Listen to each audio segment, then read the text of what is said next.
enriching the learning experience with the leaders and resources of the world. KL Global Business School.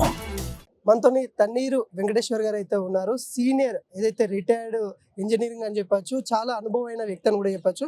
Sir ఎలా చూడొచ్చు, CM Revanth Reddy గారు కాళేశ్వరం సంబంధించిన project గురించి మాట్లాడుతూ retired ఎవరైతే ఉంటారో వాళ్ళ గురించి కూడా మాట్లాడారు, రిటైర్డ్ ఇంజనీరింగ్స్ గురించి కూడా మాట్లాడారు. వాటిని అన్నిటి కూడా ఎలా చూస్తారు? గౌరవ ముఖ్యమంత్రి గారు పేపర్లే వచ్చింది, మా రిటైర్డ్ ఇంజనీర్స్ అధ్యక్షులు శ్యామ్ ప్రసాద్ రెడ్డి మీద కామెంట్ చేశారు.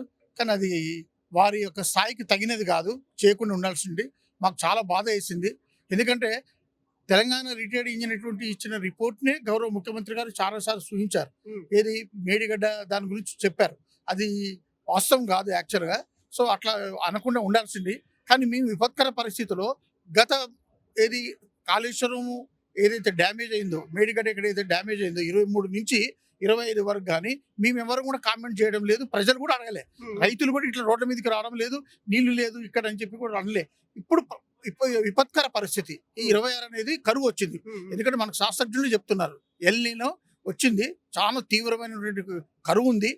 ముఖ్యంగా మనకే ఇప్పుడు అర్థమవుతుంది. జనరల్గా జూన్ జూలైలోనే అక్కడనే 50-70 300 టీఎంసీలు గతంలో ఏదైతే కాళేశ్వరం ప్రాంతం ఉందో 300 టీఎంసీలు కిందికి వెళ్ళిపోయేటి. కానీ ఇప్పుడు కేవలం 50 టీఎంసీలు పోయినాయి అంటేనే మనకు తెలుస్తుంది అసలు ఇక్కడ మనం ఈ విధంగా ఉన్నామంటేనే వెళ్ళిన ప్రభావం ఎంత ఉందో తెలుస్తుంది.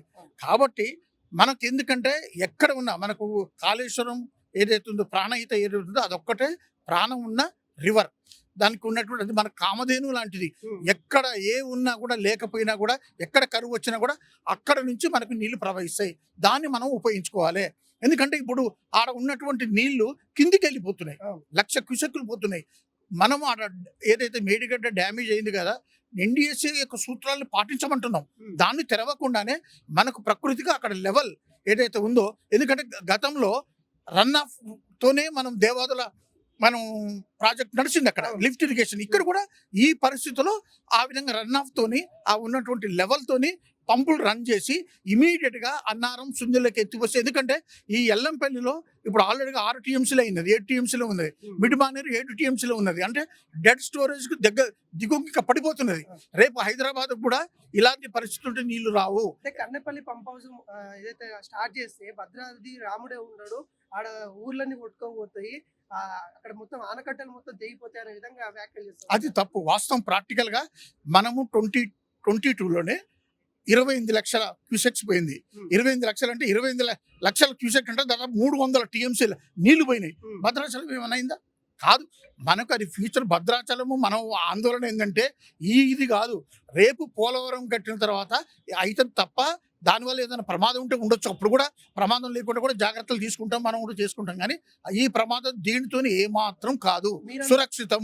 రిటైర్డ్ ఇంజనీరింగ్ లో మీరు అంతా రైతుల గురించి మాట్లాడుతూ ఉన్నారు, కానీ ఇటు ప్రభుత్వం మాత్రం మీకు కూడా అవినీతిని అంటగట్టే మాటలు మాట్లాడుతూ ఉంది. వాళ్ళు కూడా అప్పుడు అవినీతి జరిగింది, వాళ్ళు కూడా భాగస్వాములై ఉండొచ్చు, అందుకే ఇప్పుడు బీఆర్ఎస్ కు తొత్తుగా మాట్లాడుతూ ఉన్నారు అనే విధంగా కొంత ప్రచారం చేస్తూ ఉన్నారు. దాన్ని ఎట్లా చూస్తారు? తప్పు కదా.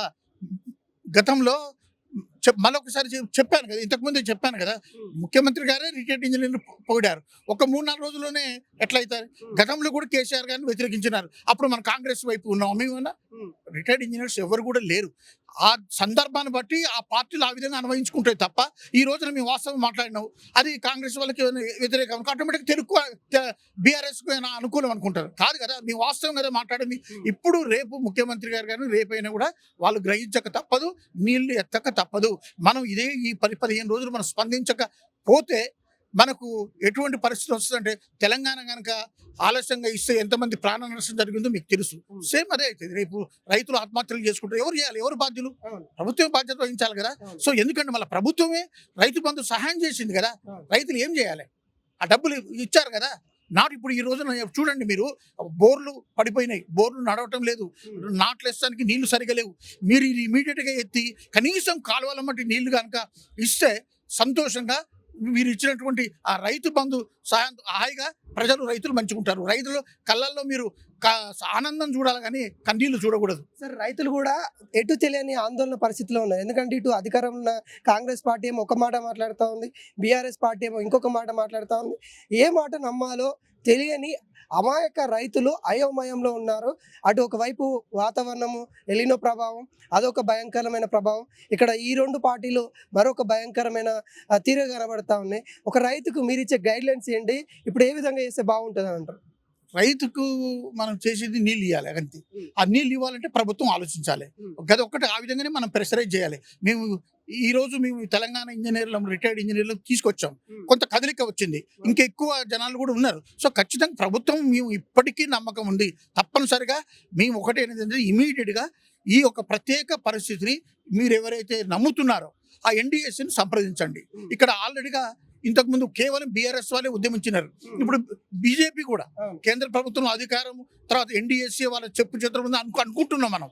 సో వాళ్ళే ఇప్పుడు గౌరవ ఎంపీ గారు ఈటల రాజేందర్ గారు కూడా తన మద్దతు ప్రకటించారు. తర్వాత ఈవెన్ అధ్యక్షుల వారు కూడా మా బహిరంగంగా ముఖ్యమంత్రి గారికి లేఖ రాసినారు. సో అటువైపు నుంచి కూడా ఉంది. ఈ రోజున ఇప్పుడు మన సిపిఎం మాజీ శాసనసభ్యులు ఆయన కూడా వచ్చారు. అంటే అన్ని పార్టీలు మద్దతు ఉన్నాయండి, అన్ని పార్టీలు చెయ్యాలని అడుగుతున్నది. సో మీరు చేసి చూపించండి, పంపులు రన్ చేయండి. ఏమని విపత్కర పరిస్థితులు వస్తే సిద్ధంగా ఉందాం. మనకు కొన్ని డిజాస్టర్ మేనేజ్మెంట్ ఎన్నో ఉన్నాయి కదా. ఇప్పుడు మన గౌరవ మంత్రి గారికి సంబంధాలు ఉన్నాయి, మిలిటరీ తర్వాత ఆర్మీ నేవీ ఉన్నది. అవన్నీ రంగంలో దింపండి. ఏమైనా ప్రాబ్లం ఉందో ప్రతిదానికి సిద్ధంగా ఉందాం, చేద్దాం, చేసి ప్రయత్నం చేయండి. ప్రభుత్వం చిత్తశుద్ధిని చూపించండి. ఒకటి రిటైర్డ్ అయిన ఉద్యోగి చాలా సేవ అందించేసి ఒక రాష్ట్రానికి తన దగ్గర ఉన్నంత సేవ అందించేసి లాస్ట్కి ఇప్పుడు తను విశ్రాంతి తీసుకుంటున్న సమయంలో తనని బెల్ట్తో కొట్టాలి, జైల్లో వేయాలి. వీటిని ఒక రిటైర్డ్ ఉద్యోగం మీరు ఎలా చూస్తారు? అది బాధనే. మేము ఇప్పటికీ మేము అందరూ కూడా ఖండిస్తున్నారు, ప్రజలు అందరూ కూడా ఖండిస్తారు. మేము బాధపడుతున్నాం.